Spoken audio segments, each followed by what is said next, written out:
Hello. Literally 10 minutes to do my fucking makeup, so let's get into it.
What is up, everyone? I hope you enjoy that little get ready with me little makeup little tutorial that I did, because today's look, as you can see, is inspired by the new Hulu film Darby and the Dead. And bitch, first of all, bitch, welcome back. Welcome back, Bwitches, and welcome back to a new episode of Film Bwitch, certified by Film Degree. You can't see my film degree because it's over there, but trust me, I did earn that shit, rightfully so, 4 years ago.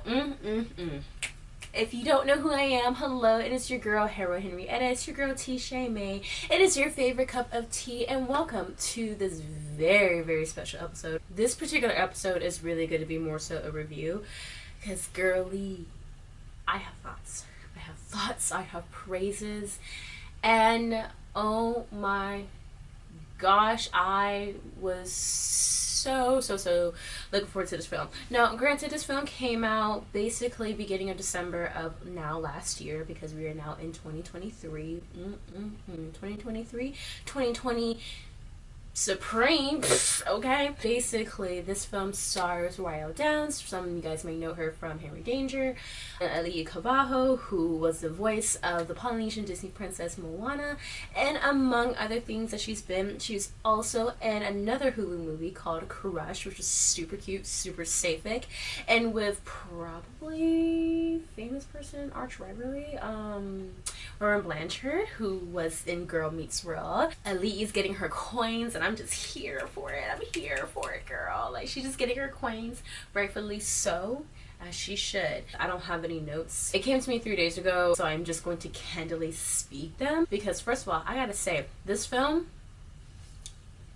it's giving Mean Girls. It's giving Heathers.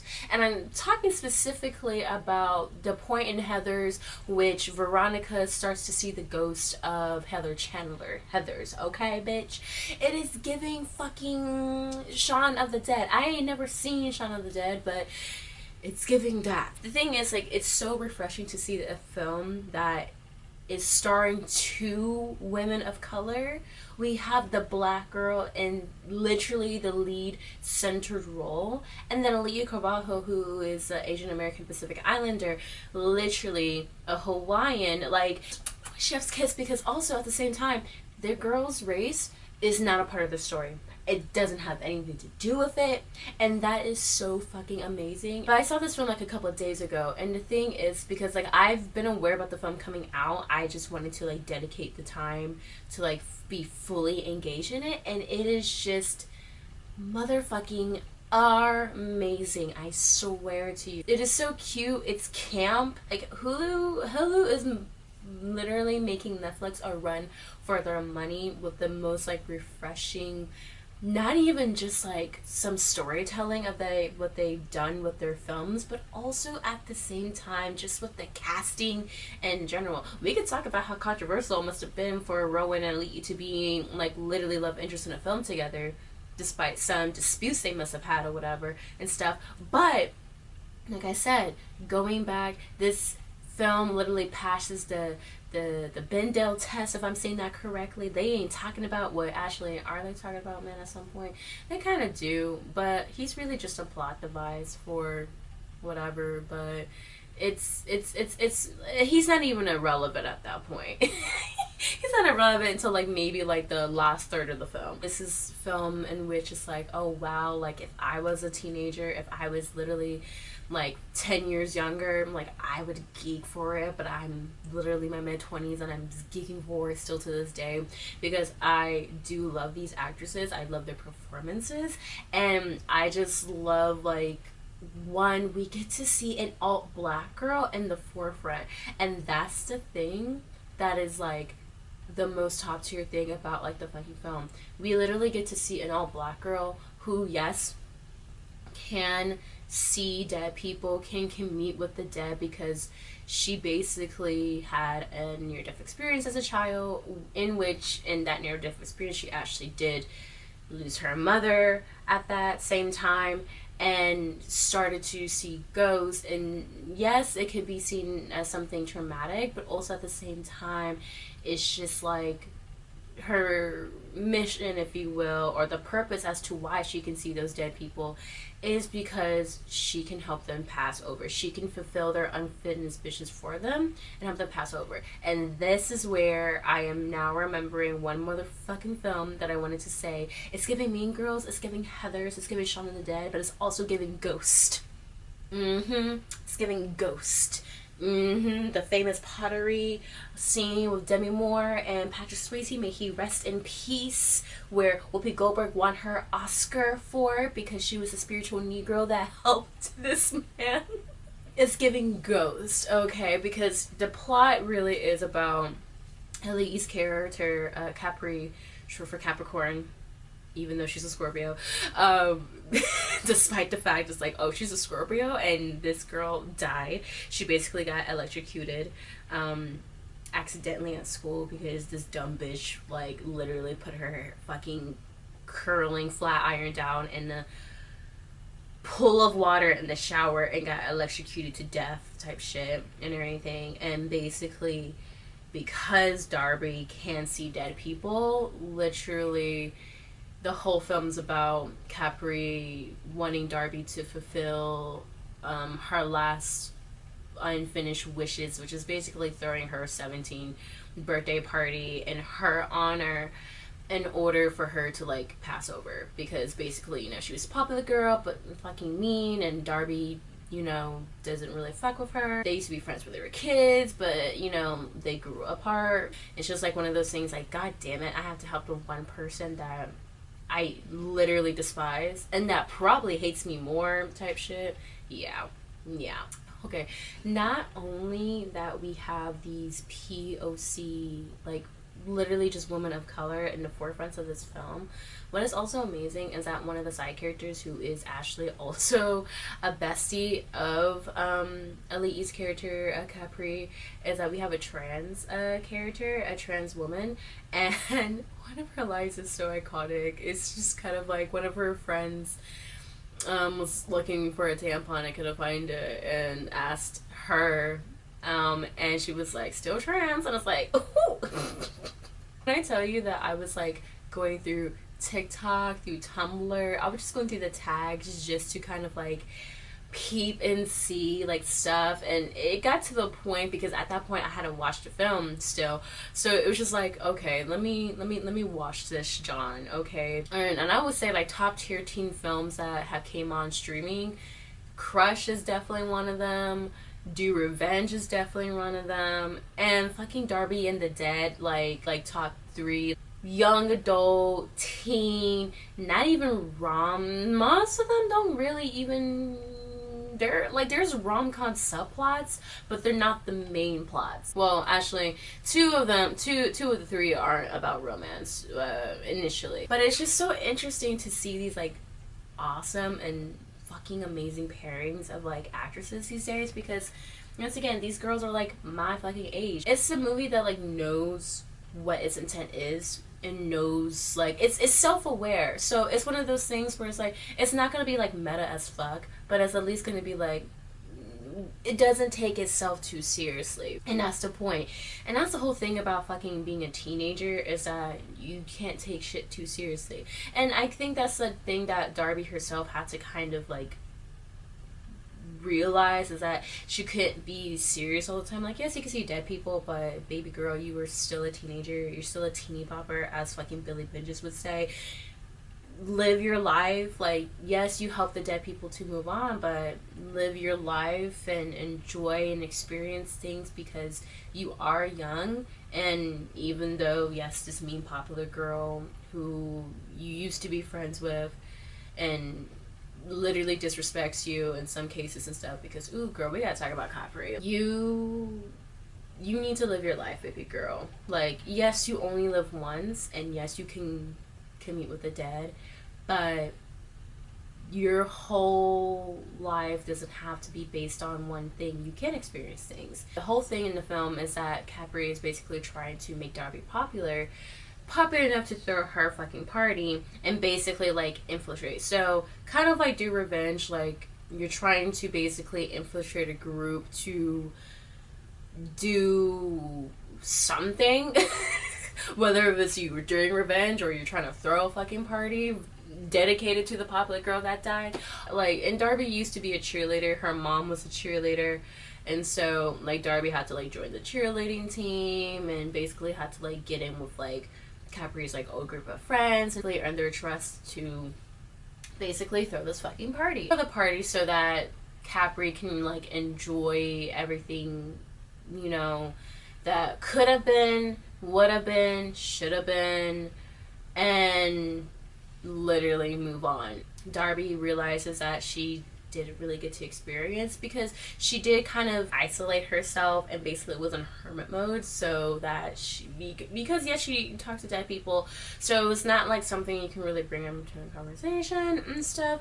But what's interesting is that she does realize, like, damn, I really didn't really get to experience life. Like, ever since, like, one, her mom's death, her near-death experience, and being able to see dead people and help them pass over, like, she has not really made friends. She has not really been social. Why would you be social when you are literally surrounded by death?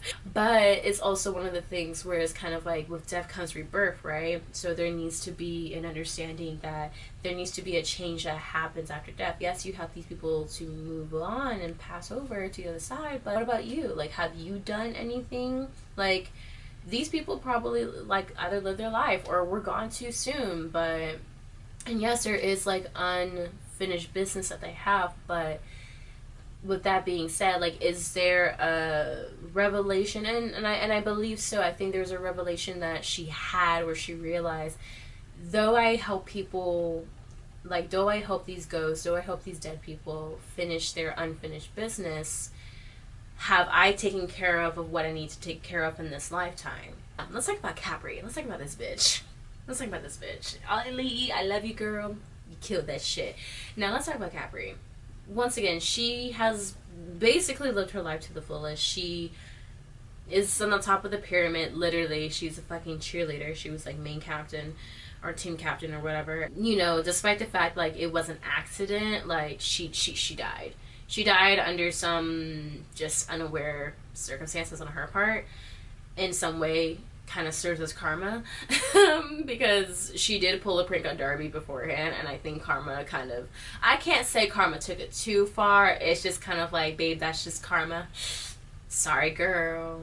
Saw quite a few Tumblr posts talking about where did Capri really grow as a character, as a person? I'm gonna super say kinda.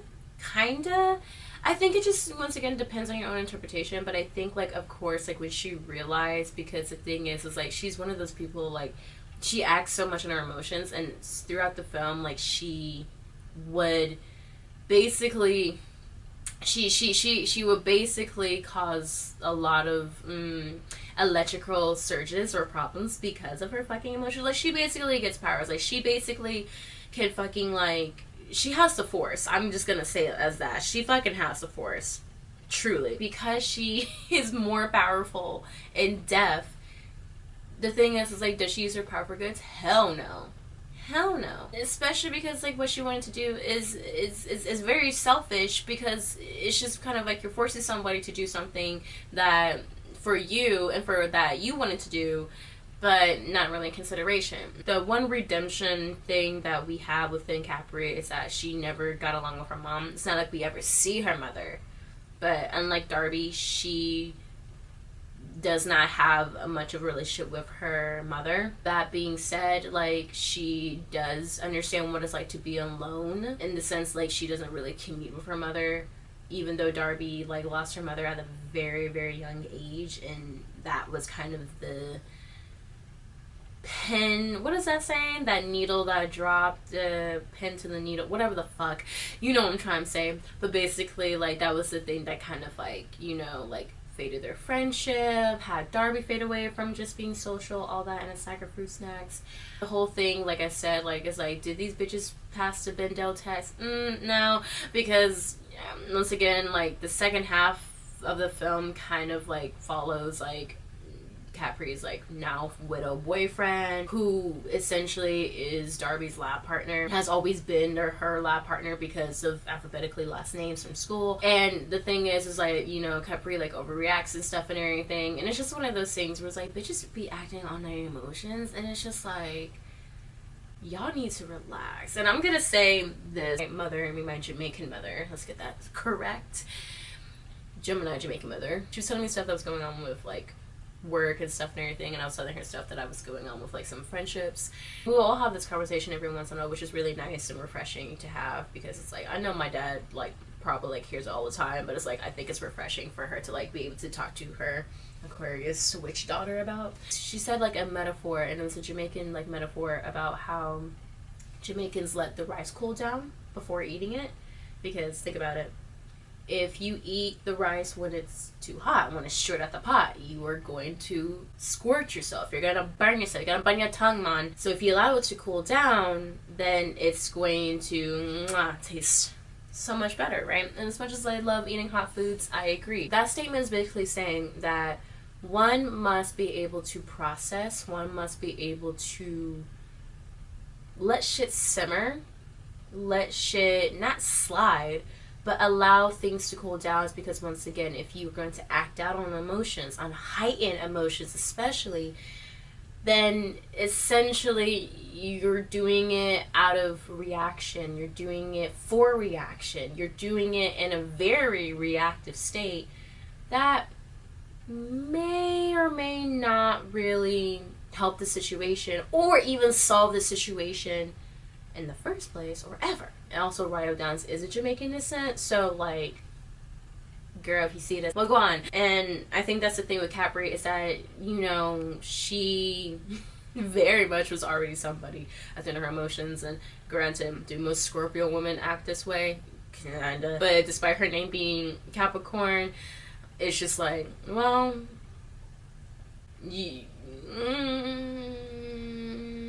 that's not to say Capricorns aren't ready to fight or ready to throw hands, right? Because I have a Capricorn stellium, and depending on which placements you're wanting to know or just placements I'm acting out on, girl, my words are very karmic, I will say that. my words, my actions can be very karmic, and then karma will take it a step further and finish the job for me, okay? That is just the relationship that we have, okay? Praises to this film. If I was to rate this film, I would rate it literally 8.5 out of 10 because of like things like, you know, with like why they have to have a subplot where it becomes a love triangle type shit. Thank you for like representing like old black girls. Like, I had to realize like I'm dead as an old black girl. If I didn't realize it now, bitch, you is. And what about it? It's giving Afropunk. But literally, it is a nice film to just put in, to watch, to live in, despite the fact that our main character can see dead people and literally the mean girl dies. So that is all I have to say. I advise anyone, I advise all my cute little all black girls to watch this. I advise my mean AAPI girls to watch this as well. Literally, it is just such a very cute film. So if you're definitely into campy horror but teen drama comedy, mostly a comedy, if that. Basically a black comedy, a dark comedy, if that. Go ahead and watch this film. And if you already have, leave your comment down below and let me know what you think, and let's talk about it. Let's talk more things about it, and talk about more things that I may not have talked about in this video, right? Don't forget to follow me all on my social medias. Don't forget to like, comment, and subscribe. Thank you so much for joining me in this episode of Film Bwitch, certified by Film Degree, by your favorite cup of tea. And I will see y'all next time on Dragon Ball SpiritualiTEA. Da da da da da da da.